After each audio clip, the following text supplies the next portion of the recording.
There should be harps playing when you open the door to this place.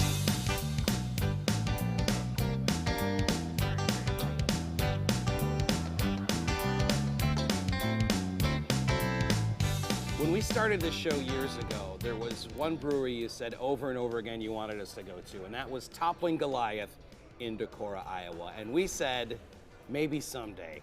Well, today's that day. We are here in Decorah. This is Clark Louie. You are the president of Toppling Goliath? I am the president and co-founder. Co-founder. My wife and I started the business in 2009. Is it only been since 2009? Why does it feel to me like you've been around forever? I mean, because I've been hearing about our Toppling name Goliath travels forever, a lot in right? beer circles. Yeah. So that's made us mainstream to talk about a brewery that's leading edge. We bring the hops forward. We're very creative, sometimes controversial, so we're always on the consumer's lips. But, I mean, you have been, since day one, on people's minds. So I want to, Clark, go to the very beginning. Toppling Goliath. Walk us through the genesis of it. What was your background in beer before you founded the brewery with your wife? Yeah, that's a great question. I've been lucky enough to be in the beverage industry most of my adult life as a supplier. Specifically learned their distribution side of the business. And luckily I traveled the world working for the beverage industry, getting to know their distribution, getting to know how their corporate headquarters worked. So around 2008, I started some fermenting, started making some wines with my wife, found out I really like fermenting. So she bought me a homebrewer's kit for Christmas. And I had worked for a lot of breweries, and I thought, I didn't really know if I wanted to make beer. First, you have to start out by boiling wort. Right. That don't sound sexy. No, it doesn't. But it turns out I love to boil wort. Right. And I do think it is damn sexy. So, being that I like to cook. So you kind of went into this a little hesitant, is what I'm hearing. I was a little hesitant. Wow. I was really having a good time making wines. Right. But being that I like to cook, I found out the brewing process is so much like cooking, where you can take a multitude of ingredients and get a lot of different flavor profiles out of these ingredients in 4 basic ingredients: barley, water, hops, and yeast. You can just get a multitude of different ingredients based on how you prepare it, how you ferment it, and how you finish it. I have to ask, when you walk into this beautiful new space here that Toppling Goliath is built in Decorah, one of the things that you're greeted right by the logo, there's a looks like an old home brewer's kit there. Is that yours? Is that a little bit of a museum piece? Well, is that history? That's where I have to correct you. Okay, This is why I asked the questions. And that is actually our first professional brew house. No kidding. Yes. That is how we started. We started brewing about... That's where it all started professionally. About 13 So gallons at a time. That wasn't the Christmas present from your wife. No. I wish it would have been. So that would have been a lot less messy.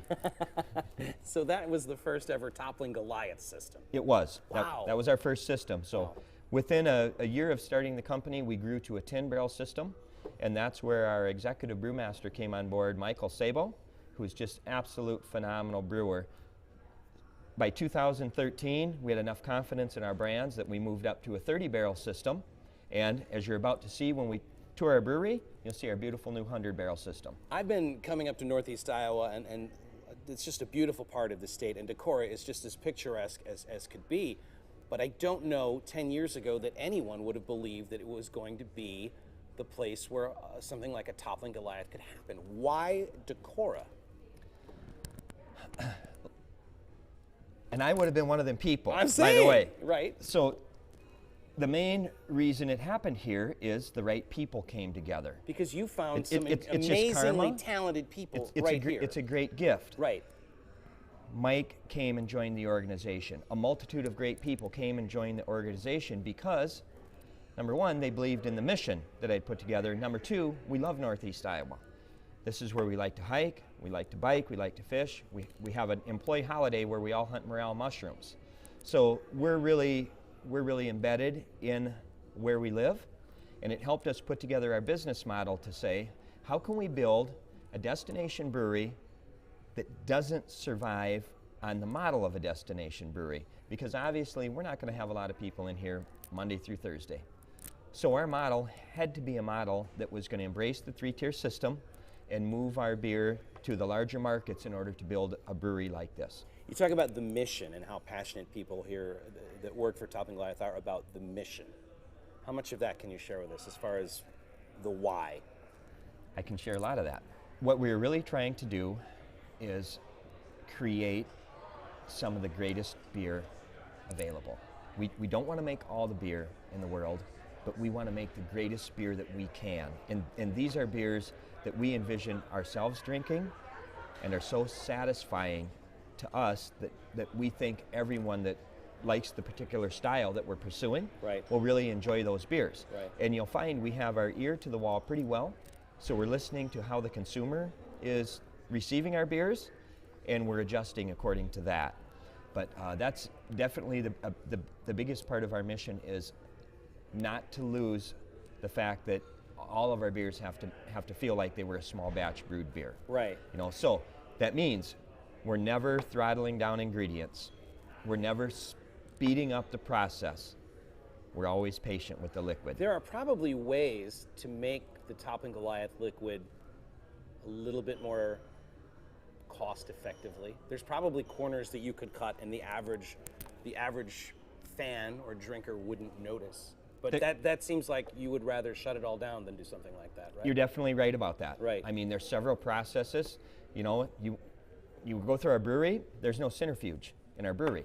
So the centrifuge gives you can still have your beer turbid, but you're going to get more efficient. Right. With how much beer you get out of there. Well, it also has an interaction with what's in your liquid that changes the flavor somewhat, and it's just not acceptable for us.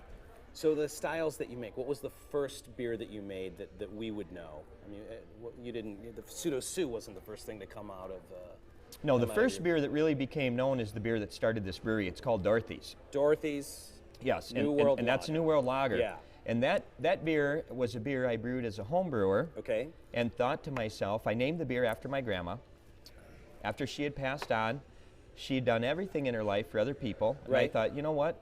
I'm going to make a beer that my grandma would like to drink. She liked a really full-bodied lager, the type of lagers you could get in the 60s and 70s. So I brewed the beer, and my brothers, who were drinking really light beers at the time, liked the beer. So I thought, you know what? I'm going to dust off a plan I have for a brew pub in Decorah, with one exception.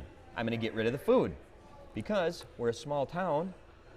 If the microbrewery idea is going to succeed, I would need all the restaurants to serve my beer. Right on. My grandmother's name was Dorothy too, and every time I drink Dorothy's New World Lager, I think of her. So cheers to that. Cheers to Dorothy, huh? Fantastic. Cheers, Grandma. You said they make like maybe 3 of these brew houses a year. 3 to 5 of these brew houses a year.